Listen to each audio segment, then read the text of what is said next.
Okay, so normally I like to walk out, but I've been told I can't because we're recording this, so I'm going to be stuck behind the lectern. I'm going to have to yell at you, but things you have to do anyway. So thank you for coming. I'm really glad to see some faces. I was just saying to someone, I'm tired of looking at a computer screen. So thank you all for making the effort to come in this morning. It's so good to actually have you in the room and see real life people as opposed to just seeing a blank screen. So thank you very much. You've got in front of you a copy of the PowerPoint, so hopefully you won't have to take too many notes. You'll see it's quite thick. Quite a few things have been happening and are happening in our world. So I've tried to cover as many of those changes as possible. If at the end of all of this you still aren't certain about something or you want more information, by all means, come up and see me afterward, and I can actually then, if you give me your email address, I can actually email you more information. It's too hard to obviously go into a lot of detail about absolutely everything. And I'm also conscious that some are charities, some are not-for-profit, some are companies, some are incorporated associations. So there may be parts that don't directly apply to your organisation, but may apply to someone else. So it's going to be a bit of a Kontiki tour this morning. I'm just going to go from thing to thing to thing. At the end of it, you may feel like you got a hangover, but you walk away thinking, I still had a good time, right? All right, so firstly, I will try to keep this short. I appreciate you've all got to get to work, but by all means, hang around afterwards and have a chat with me if you've got the time. And also feel free to interrupt me as I'm going through if you've got any questions. So let's get started on the first of many topics. So this is a list of things we're going to cover this morning. We're going to be looking at virtual meetings, DINs, Dgr laws, PBIs. There are some new changes coming in for those of you who aren't charities but are income tax exempt not-for-profits. There are some other changes coming in for registered charities, a little bit about fundraising in New South Wales, and then we're just going to finish off with only one slide about public ancillary funds. So, virtual meetings. This mostly applies to companies, but there are some changes that have been made for incorporated associations, especially those of you in New South Wales. And I think the principles apply the same regardless of whether you're a charity or an incorporated association. So virtual meetings up until COVID were not permissible for companies or incorporated associations. The idea being that the law was of the opinion that you need to have at least 2 or 3 people in a room to actually have a meeting. And then COVID hit, and of course, there was all sorts of angst about how we're going to have our AGM, how we're going to have a meeting when we can't actually physically be in the same room. So ASIC decided that for companies at least, they'll temporarily change the laws to allow virtual meetings. And by virtual, I mean effectively everyone's doing it from home. You haven't got any sort of central location at all. There's no address given in the notice. You're just given a link and people connect that way.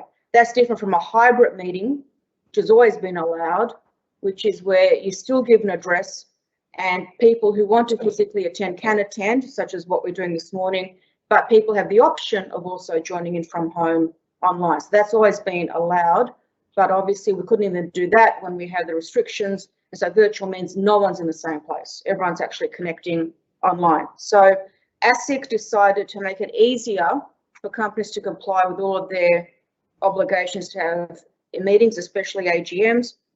And so they temporarily allowed virtual meetings, regardless of what was in your constitution. So even if your constitution didn't mention anything about virtual meetings, which would normally mean you can't have them, ASIC overrode that through changing the Corporations Act and said you can actually have virtual. Now, if you're a charity, that's a company, that doesn't apply to you because those sections of the Corporations Act which were changed to allow virtual meetings already switched off for you, right? So that means if you're a not-for-profit and a company, you can have virtual meetings. If you're a charity and a company, those changes don't benefit you at all. So again, you're relying on your constitution. So I saw quite a bit of activity over the last, say, 12 months where companies were saying to me, we want to change our constitution. We want to actually put it into our constitution that we can have virtual meetings. So therefore, we're not depending on whether the law's allowing it or not allowing it. We're not depending on these temporary arrangements and the like. So these temporary changes only go up to the 31st of March 2022. So we've got another 4 months or so.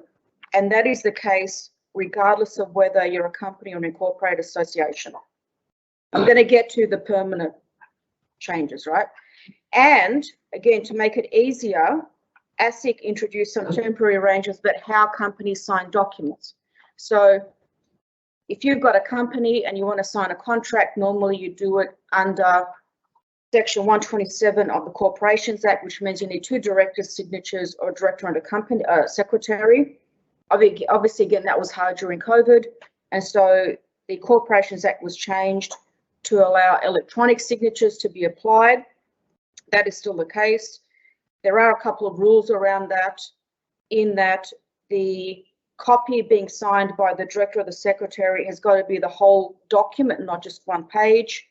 And there's got to be some way of identifying the person who signed and the fact that they actually wanted to sign. So this is obviously to avoid a director secretary applying the electronic signature without the director knowing. So as I said, that was for companies and associations, at least in New South Wales. So to repeat, incorporated associations in New South Wales, you can have virtual meetings up until the 31st of March, regardless of what's in your constitution.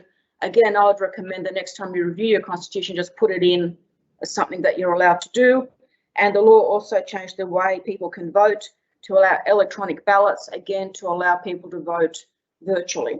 So all of that is in place until the 31st of March next year, and we don't know what's going to happen yet after that. Yeah. So are you saying that for charities then it was not legal to have an online meeting? The ACNC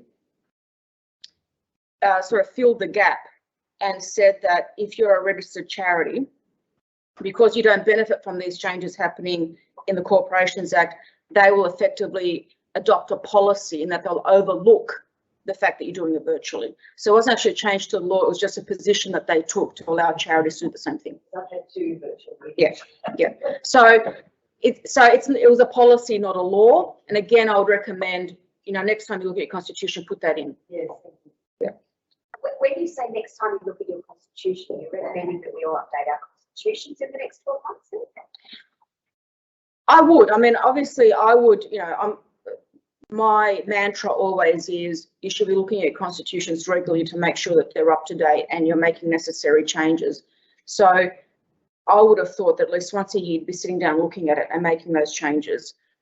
Some organisations have just said, look, we just want to do it now, and they've just gone ahead and done it. But I wouldn't be waiting another 12 months. And again, look, the law is there at the moment, it's allowing you to do it, but there is some certainty in having it in your constitution where regardless of what ASIC is doing or not doing, you can do that.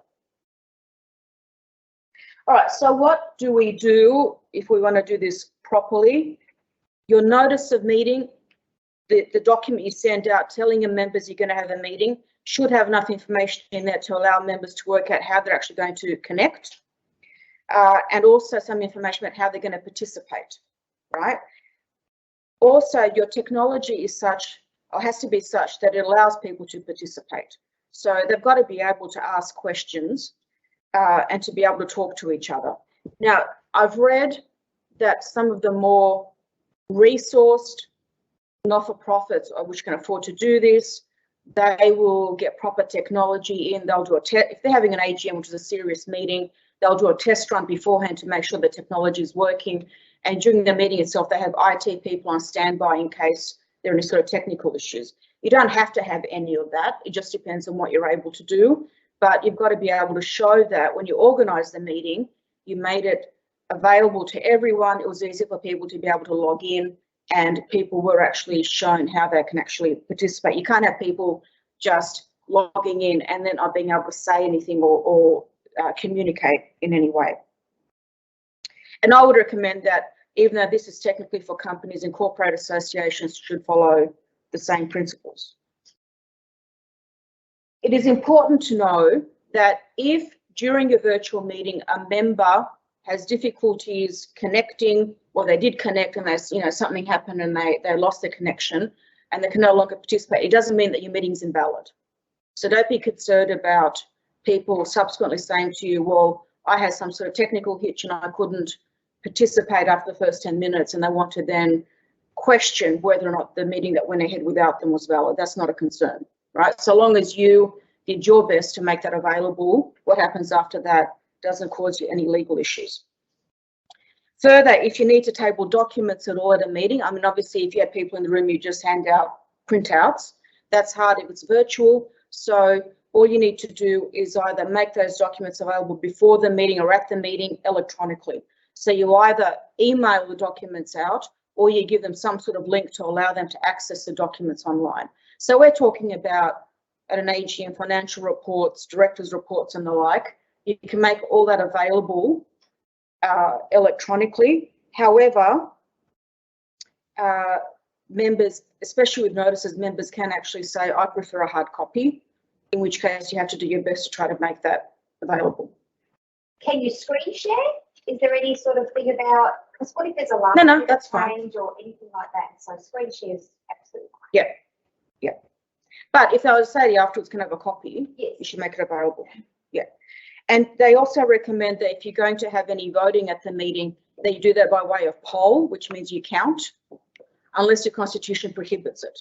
So you'd have to think of, if you're going to vote on, say, changing a constitution, how you're actually going to count the people. Now, this can be confusing because you'd have to know, with all the people who sign in, who of those people actually voting members. Make sure you got your quorum. And then when it comes time to vote on a resolution, you need to be able to calculate how many people voted for or against. And then out of those people who voted, you need to work out, did you get 51% for an ordinary resolution or 75% for a special resolution? So always make sure that you can distinguish in your mind the difference between the people who've logged in versus the people actually are allowed to vote versus those that actually did vote. Does that make sense? So if I had all of you logged in, but only 15 of you are allowed to vote, only focus on the 15, I make sure I have my quorum. But if out of the 15, only 10 of you voted, then when it comes time to work out was the resolution passed, I'll focus on the 10 and I'll work out who voted for or against. As I've said before, you need to be able to allow members to speak and ask questions. That's orally and in writing. So you need to have some sort of chat room on the side where people can type in, but also if people want to be able to ask something, you need to make that available. I've noticed in webinars recently, the presenter is speaking and everyone else is blocked from talking, from turning on their sound or even their videos. So videos is not as important, but in a meeting of members, you can't block them. They've got to be you can set rules about how you're going to manage what people say and when they say. You've got to be able to somehow control that, but you can't just block them off from an audio perspective and ask them to just type things in. You can issue notices electronically, which means obviously by email or even, I guess, in a link to your website. But as I said, if a member says to you, I really prefer a hard copy, you've got to make that available. You don't have to tell them that they're entitled to a hard copy if you don't want to, but if they do ask, you've got to somehow make that happen. Now, as I said, these changes until the end of March next year. There is a move to make them permanent, obviously, because that's the way the world is heading. So there was a new bill introduced in October to make these changes permanent. So that would include electronic signing of documents, sending notices electronically and holding virtual meetings. That is yet to become law, but there is a move to make that happen. So for those of you who think it's just going to be too hard to change our constitution to allow this to happen, if you hold out to when it becomes permanent, you make it the same result. When the signing of documents, the actual signing of the document is signed. Yeah. I had to do that the other day where I had 5 organisations signing the one document and we agreed with each other by email, we're all going to accept scanned signatures, and then we managed, and it was just so much easier. It would stand one for each. Yeah. In Or you don't even have to do that. You can, instead of the round robin where it goes from party to party to party, you can get them each to sign their own page and then you collate them. Yeah. All right. You would have heard about these director identification numbers.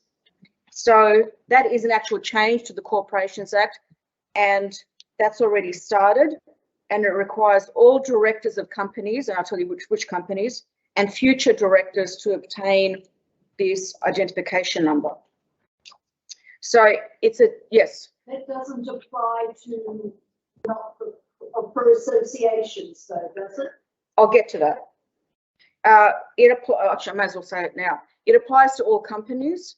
It applies to all Aboriginal Torres Strait Islander corporations, and it applies to any organisation, including an incorporated organisation, if you are registered with ASIC as a RAB, which is a registered Australian body.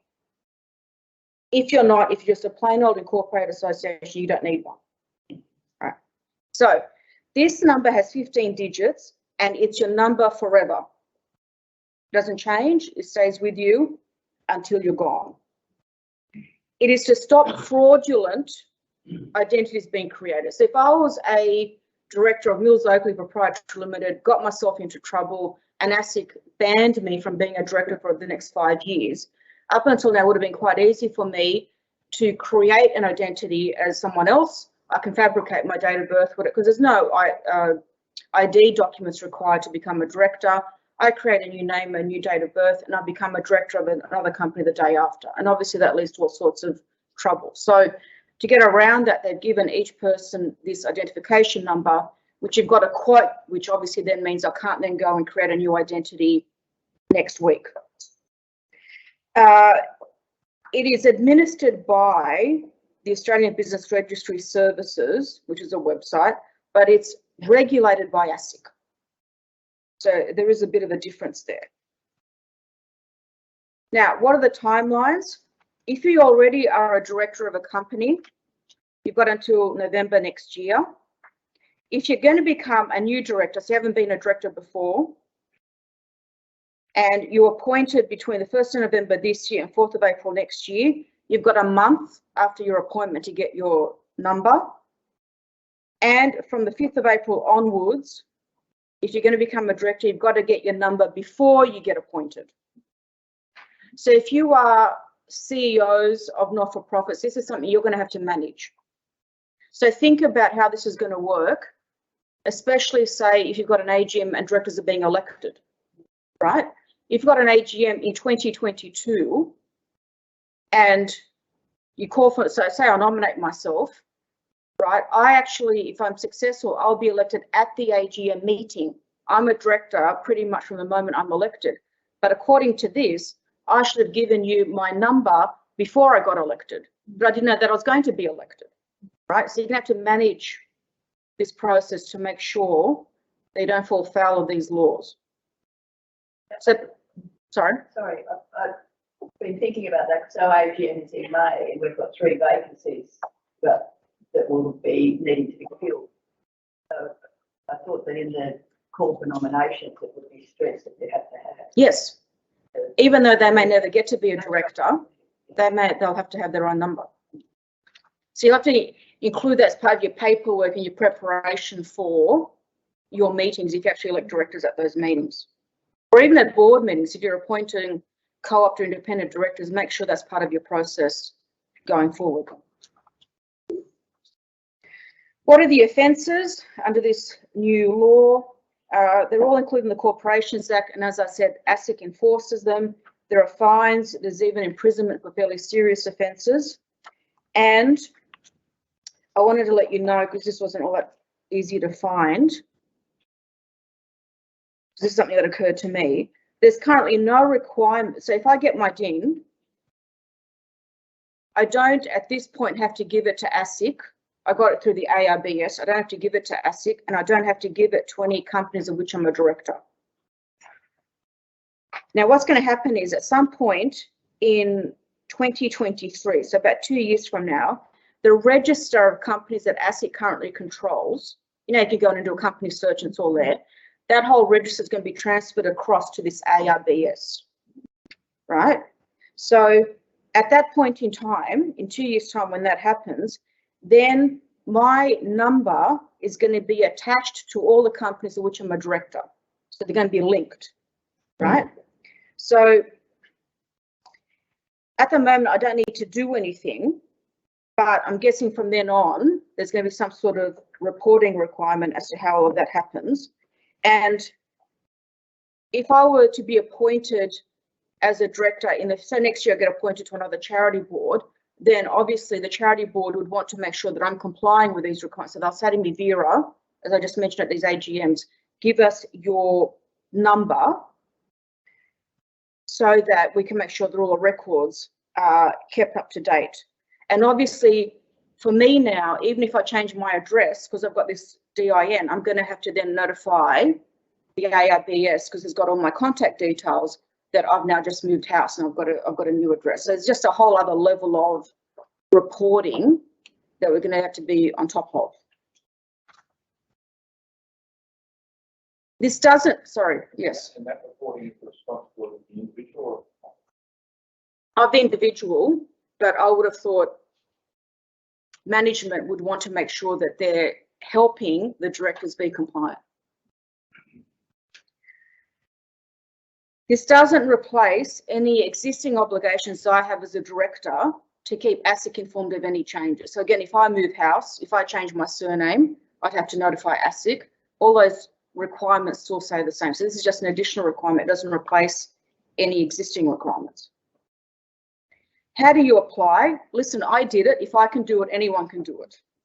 So this should give you confidence. I did it a couple of weeks ago. And once I worked out what I was doing, I won't tell you how long that took. It literally only took a matter of minutes. But if you are a director who's resident in Australia, you got to do it through your MyGov ID app, which we know is different from the MyGov app, right? Which I already had. So I thought this would be easy. So I had to go through the ARBS website that somehow then took me to my MyGov ID app, which then asked me again for my tax file number and my superannuation bank account, blah, blah, blah, which I knew I'd already put in before, but it asked me for that again. But once I put that in, it just spat out a number, which I've now got. So it's not overly difficult. You've just got to be prepared to have some of your supporting material available, such as your TFN and the like, to be able to plop that into the fields. All right, enough about that. Let's move on to some Dgr laws. How many of you are Dgrs? Okay, a few of you. All right.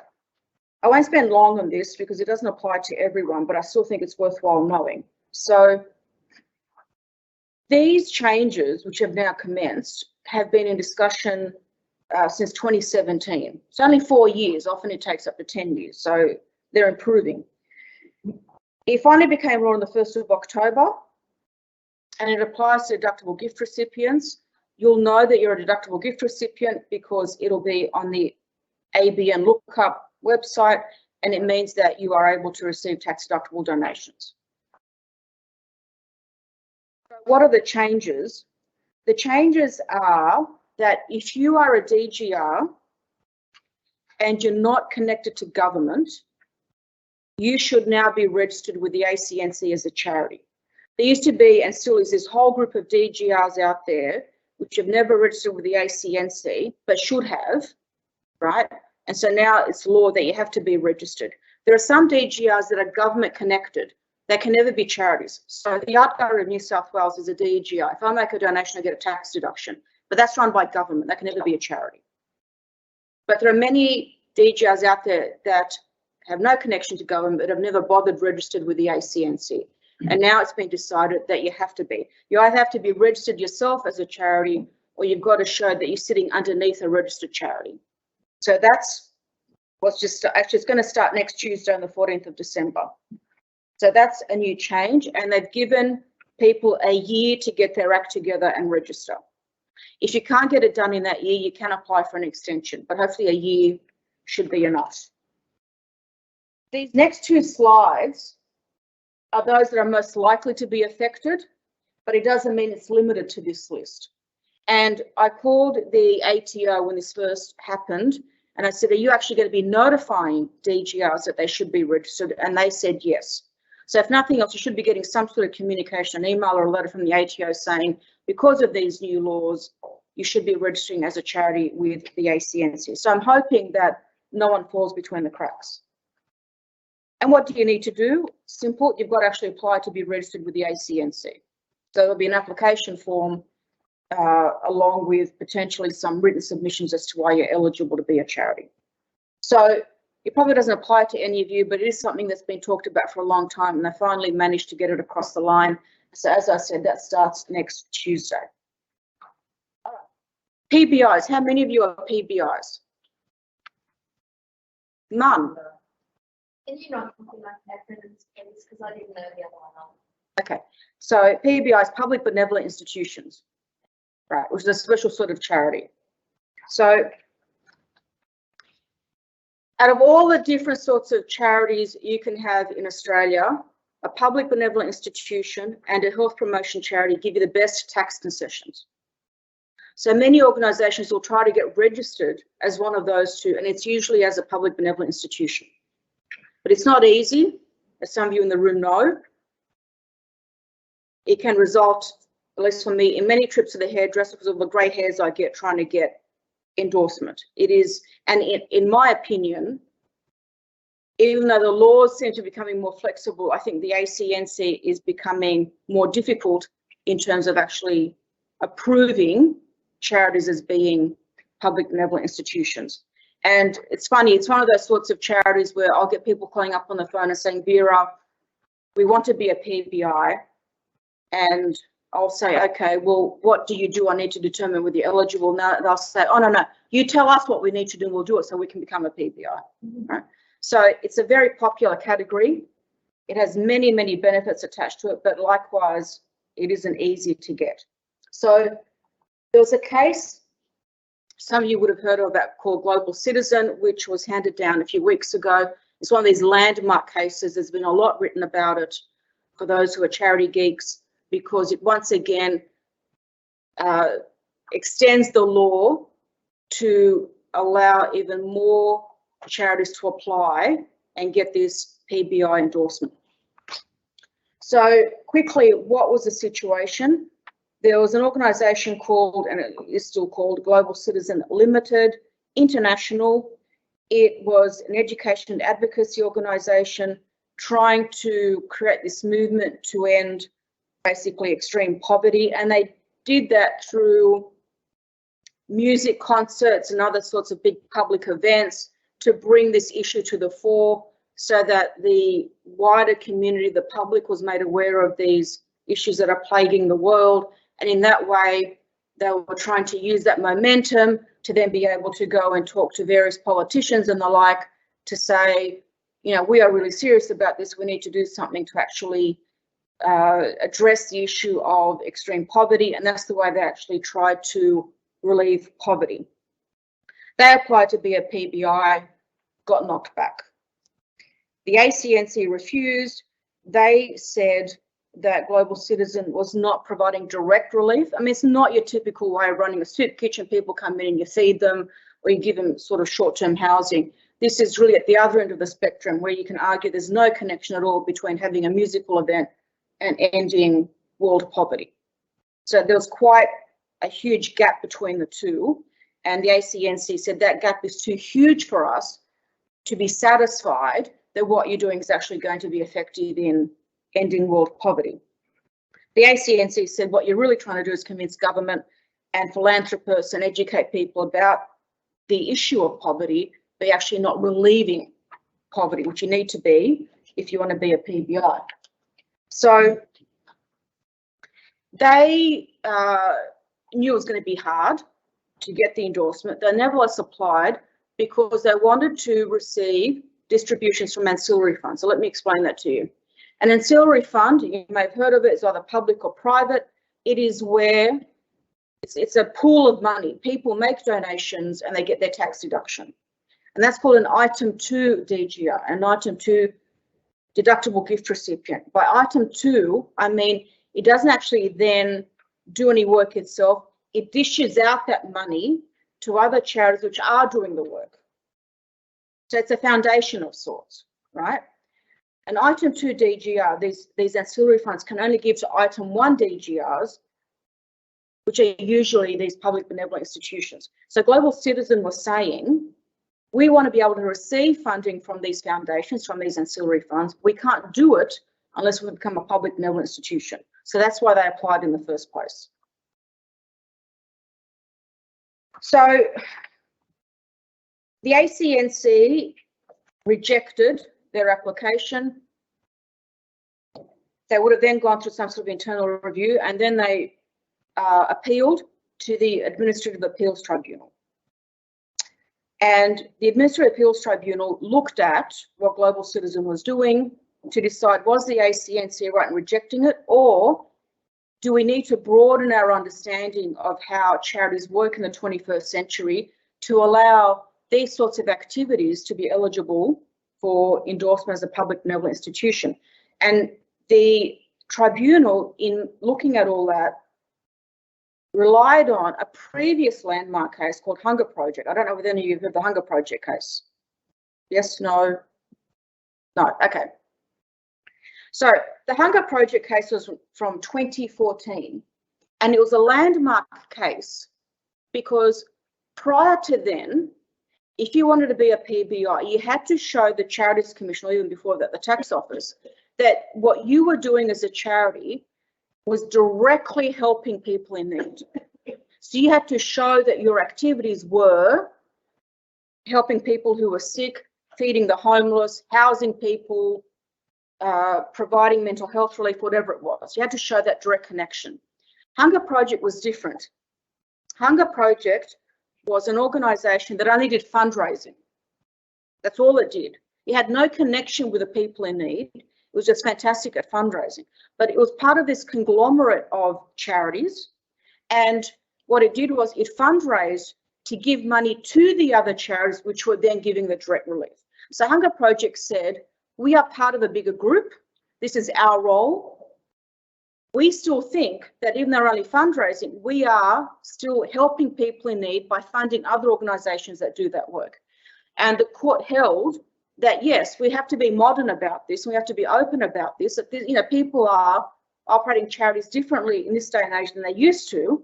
And this is a very effective way to actually provide relief. So the court said, yes, you can be a public benevolent institution. So that case was very relevant here because the ACNC was saying, we just don't see the connection between your advocacy, your education, your events, and actually relieving poverty. The Hunger Project was quite relevant. The tribunal looked at that and it agreed with the Hunger Project decision of 2014.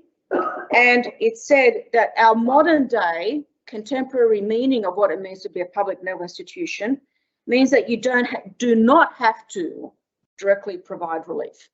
You've just got to show the trail. You've got to show the connection between what you're doing in collaboration with what someone else is doing and how you work together to then provide the relief. So we're broadening the way we do things, right? So the tribunal said that that Hunger Project case was clear authority as well. Not only that you don't have to directly provide relief, but you don't have to have what's called a causal link between what you're doing and the end result. What do I mean by that? You do not have to show that what you're doing as a charity is actually successful. You do not have to show, especially for Global Citizen, that their way of doing things through the events, through the advocacy, through the education, actually did reduce poverty. All you had to show was that was their purpose. Whether they achieved that or not cannot be held against them because there are things that we just can't do, but we're all trying to address a particular need. So the tribunal said you don't have to show some sort of success rate. You just have to show that what you're doing has the purpose or the goal or the aim of, in this case, relieving poverty. So in Global Citizen, obviously when you read the decision, for those of you who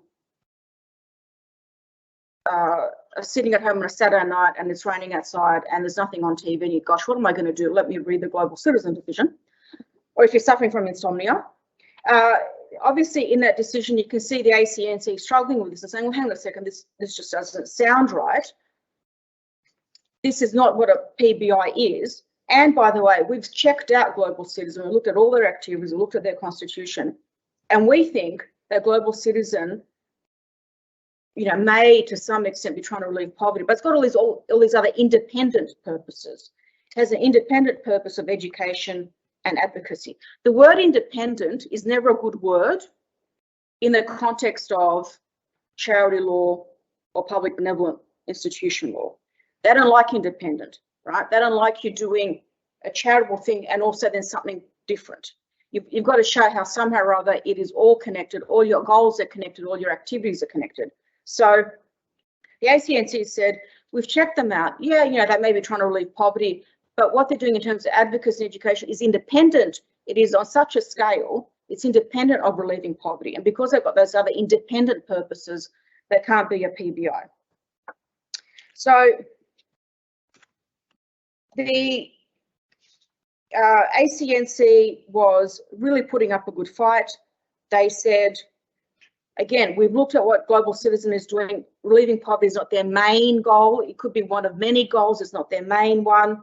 And so therefore they can't be a PBI. The tribunal looked at that and the response was, the ordinary meaning of main in your objects clause in your constitution does not mean you can't have other objects or purposes, provided that your benevolent, it's got to be benevolent. Your benevolent purpose is the main one. This gets all really tricky and complicated, and this could, you could write a thesis on this, which I'm not going to do because my life's too short. But, it gets tricky. What's main, what's independent, what does sole mean, what does predominantly mean, and it's not an easy exercise at all. But the tribunal nevertheless is sort of broadening again the scope of the goals that a PBI can have, the activities that a PBI can have. So I think that this is good news because it should be easier then for some of those organisations, especially on the cutting edge of trying to address whatever need they're trying to relieve.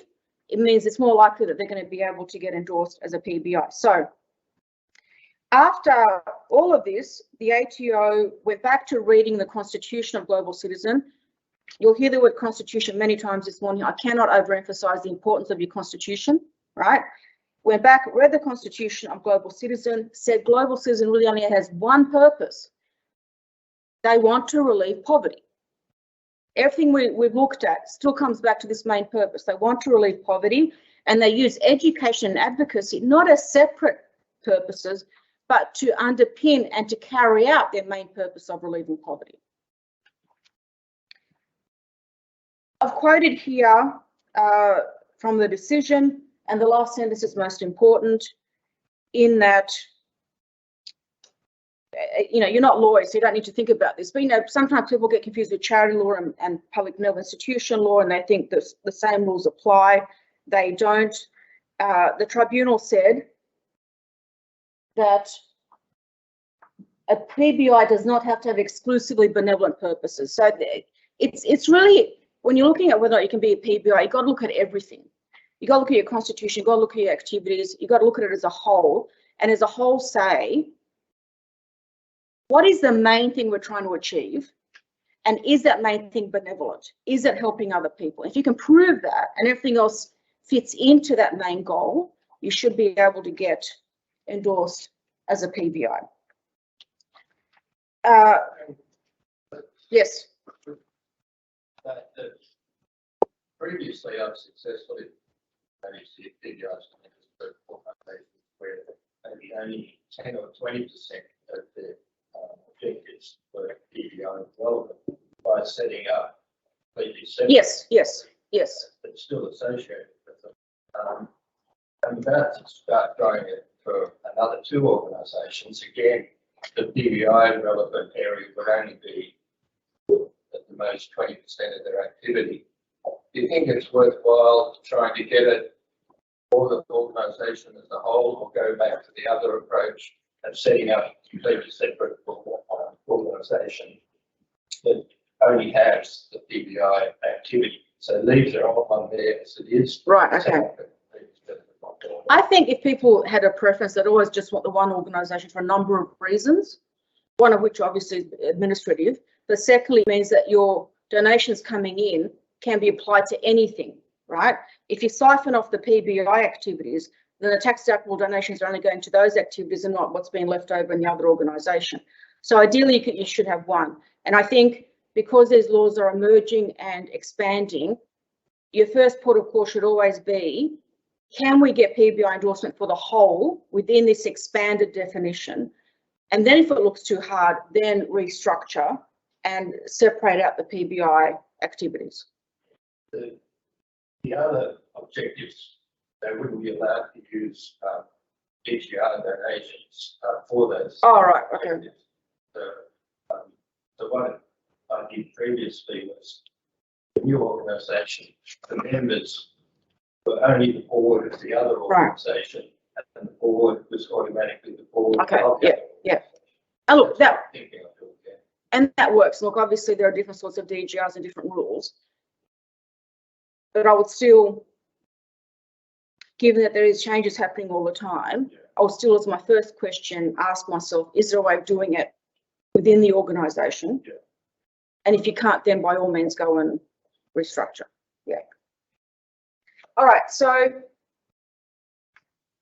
this is fantastic in that the tribunal said advocacy, awareness raising, educational activities are common methods in tackling issues such as global poverty. So it's good to have that endorsed.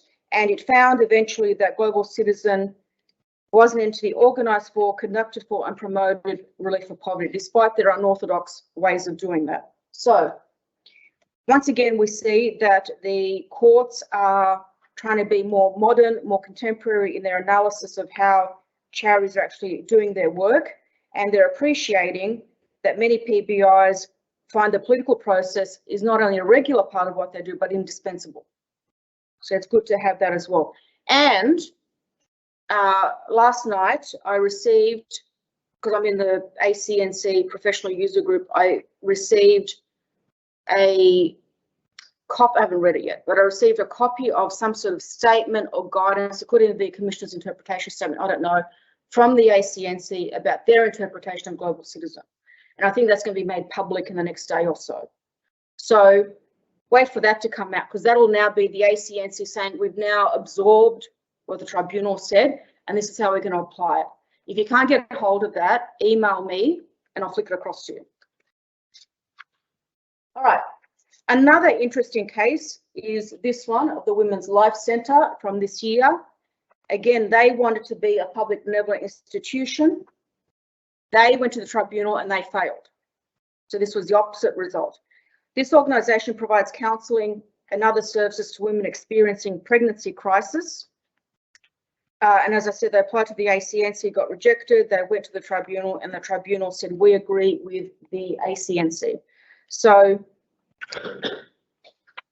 the tribunal said that although the Constitution was well drafted in that the objects clause was a PBI clause, when the tribunal looked at the activities, they didn't line up with the clause, right? The activities weren't as focused as the objects clause was. So when the tribunal actually studied what this organisation did day to day, they weren't just helping women who had some sort of crisis pregnancy. Anyone who came up to the door and wanted help, I think it was, you know, pregnant women, got help. And the help that was provided wasn't really focused on helping crisis pregnancy, was much more general. So the lesson from this case is you can have the best drafted clause in your Constitution, but your activities need to support what you say in your Constitution. And let me tell you, the ACNC will look at everything, right? Anything that's public, they'll study your websites. I've had the ACNC come back and say, Vera, we loved your submissions, very well written, but we looked at the website and the website says something different, right? So until you fix that up, you can't get the endorsement that you want. And the ACNC and the tax office can come in to your organisation and say, we want to see everything. We want to see your policies. We want to see your promotional material. We want to see your internal documents. We want to see your processes. We want to check out everything. Everything that you do internally and externally has to line up with what you're telling the tax office and the ACNC. So I think that's something that we need to keep in mind. It's not just we've got to talk the talk, we've got to walk the walk and make sure that everything we do supports what our Constitution says we're doing. Okay.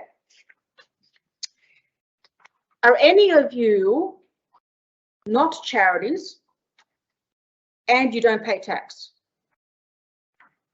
This is just for you. Oh, we've got 2 people. All right.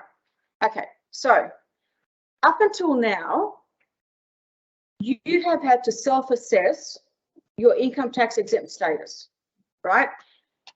You have to work it out on your own and you have to be confident that you got it right.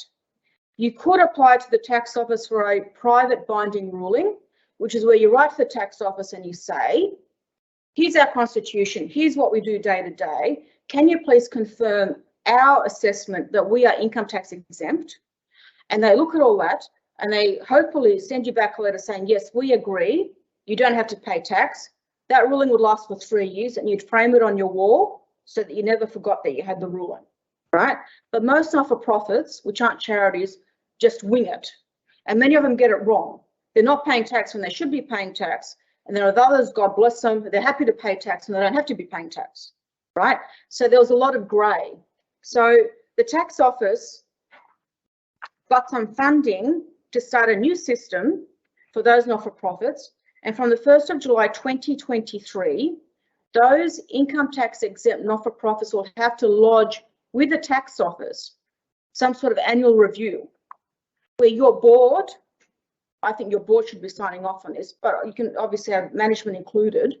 The board will actually fill in a form to be able to tick off at the end, yes, we still think we are exempt from income tax. And then you lodge that with the tax office. The question or the questions I'm struggling with are, one, the fact that you've lodged this return and you still think you're income tax exempt, is the tax office going to look at that and agree with you? The fact that they don't come back to you, does that mean they've agreed and so therefore, yes, you are income tax exempt? I don't understand whether this is an exercise just to force not-for-profits to review regularly because you've got to submit something, or it's actually going to turn into some sort of endorsement by the tax office because they've received your review and they look at it themselves and they say yes or no. That I don't know. I wish it was the latter, but it may just be some sort of exercise to force not-for-profits to keep this front of mind, because many not-for-profits don't think about it or they only look at it every 2 or 3 years and they should really be looking at it annually. The last thing you want, let me tell you, is having the tax office knocking on your door saying, why haven't you paid tax for the last 3 years? Here's your tax bill and here's some interest and here's some penalties on top of it. And I've seen that happen. So is this going to be a good thing? I don't know. It just depends on how far they're going to take it. It's only an issue if you change your purposes and change your objectives and change practices. Like most of us in associations that we use the benefit. Well, yeah, well, yes, except that you need to appreciate sometimes the conditions attached to those categories change and sometimes the interpretation of those conditions change. People are going to court all the time and judges are issuing decisions about, well, that condition now means this, right? So generally speaking, yes, if you've always done the same thing and at some point you got proper advice that you were income tax exempt, you haven't changed much, you should be okay. But I can't say to you it's never going to change, and so therefore you just sort of go through a ticker box, approach. Yeah. What about charities? There's a lot happening here. So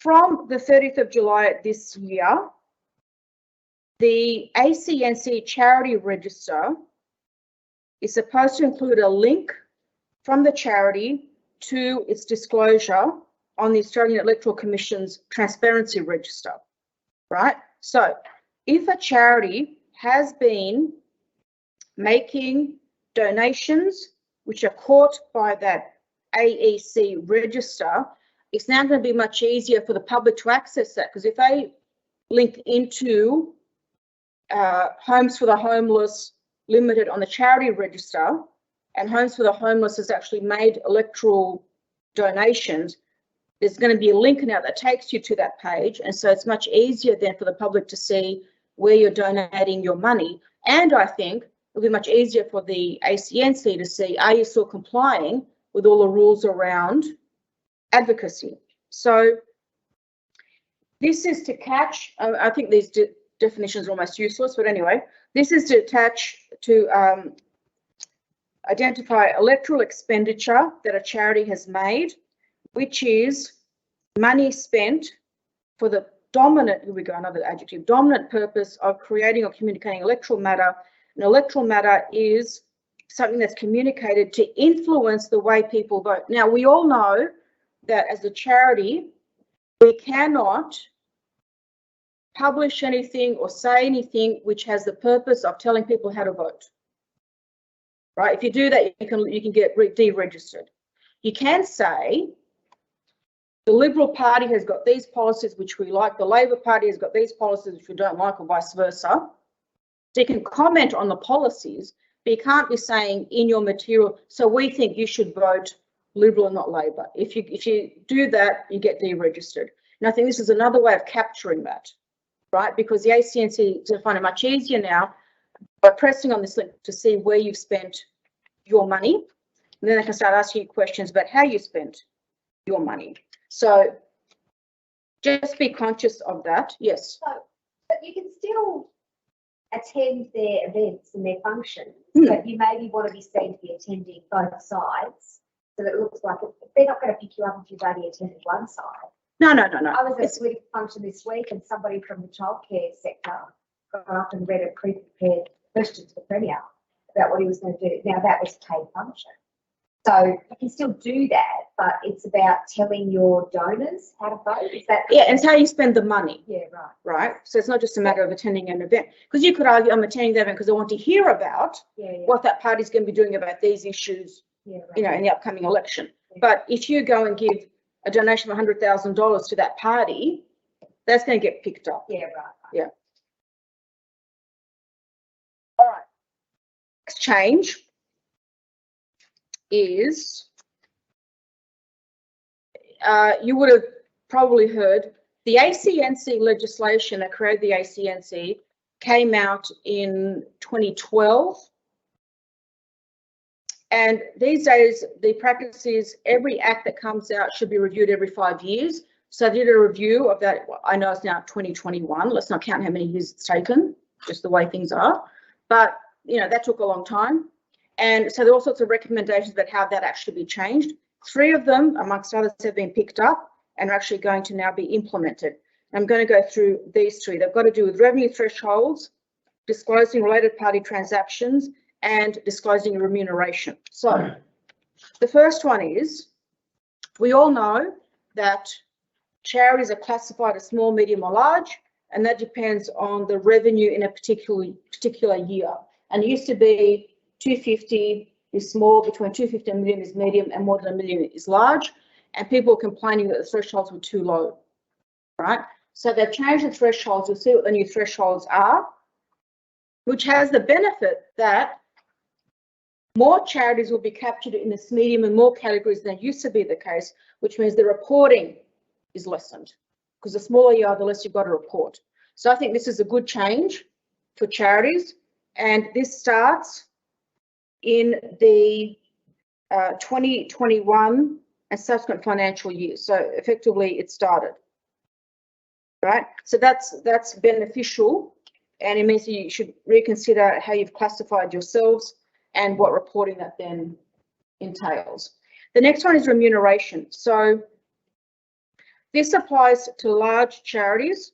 So this now means if you're more than $3 million in revenue, right? So if you're more than $3 million in revenue, then, and you prepare special purpose financial reports, you've got to disclose the aggregate. That means the total paid in remuneration to your directors and your senior management, except if you only have one paid person, because obviously then people can work out what that person is paid.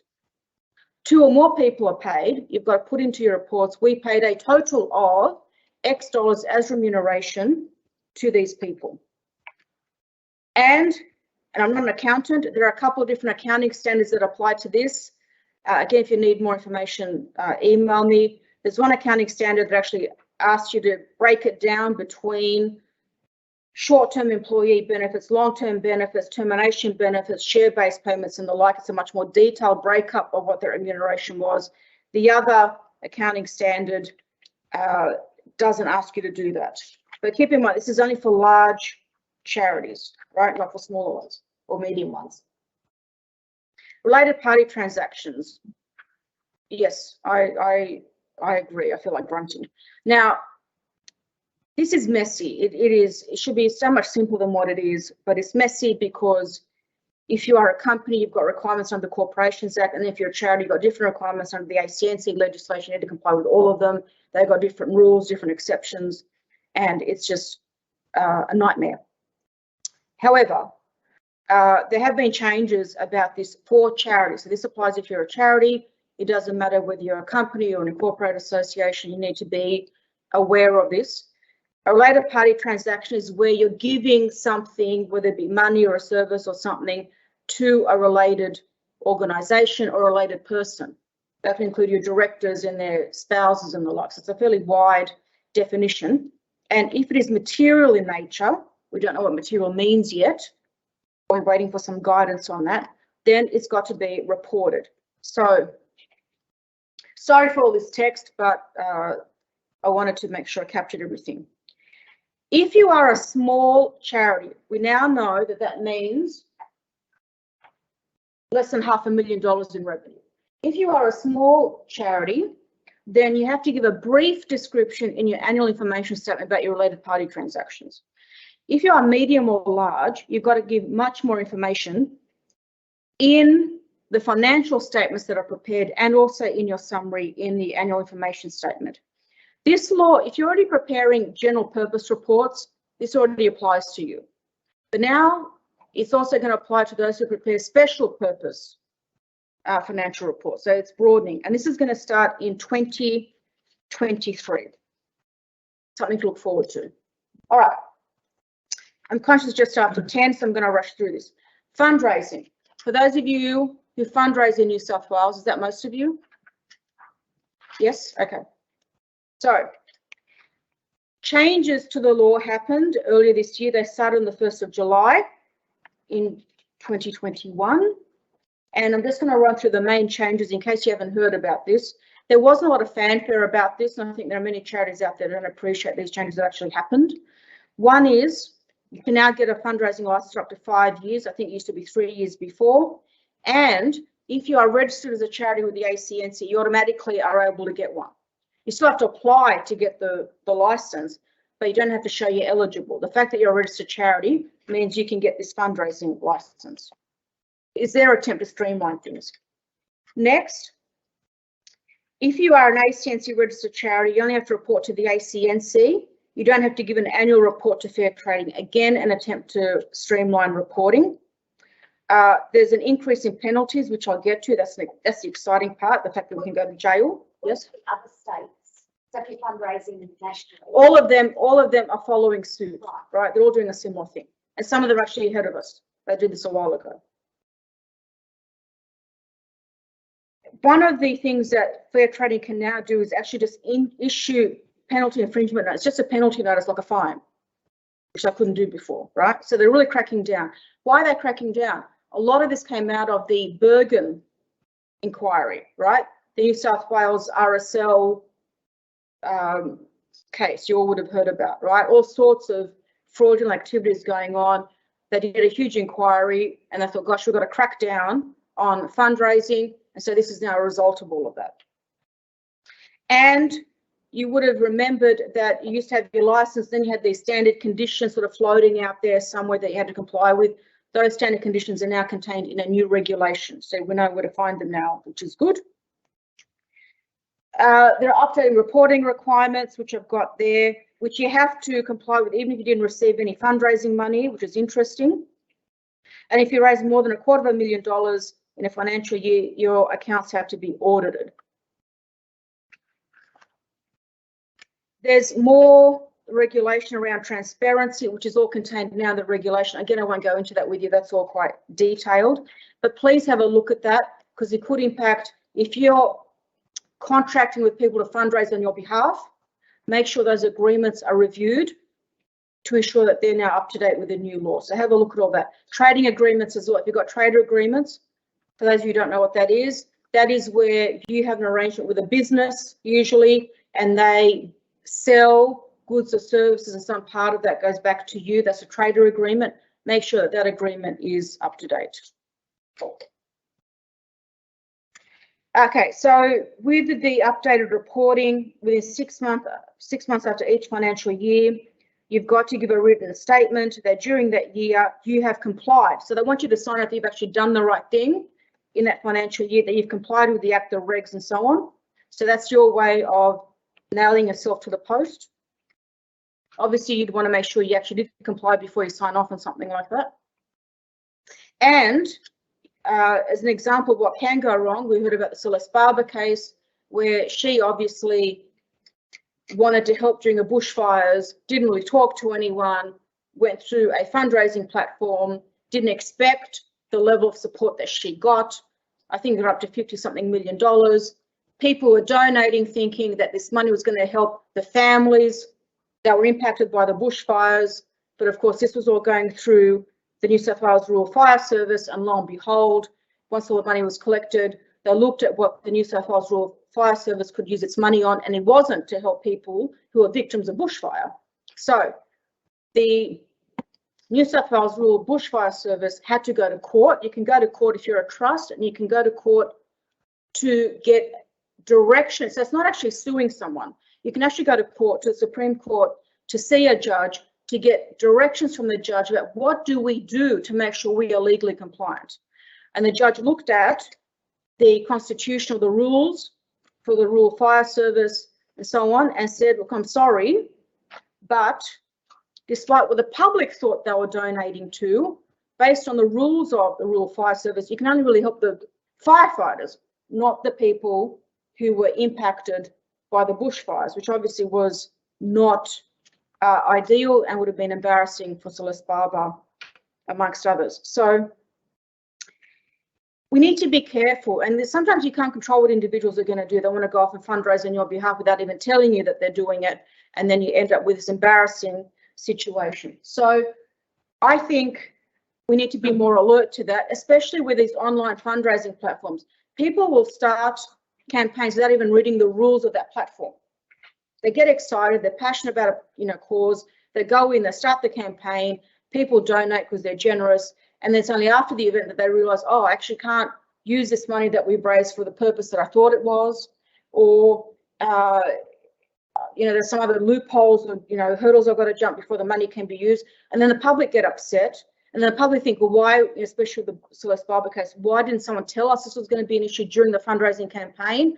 Why did we find out at the end of it all? And it just gets embarrassing and awkward, right? So as a charity, it's hard, but there's got to be some way that we control how individuals with the best of intentions fundraise on our behalf. And ideally, they should be getting authorities from you, and you have that initial discussion.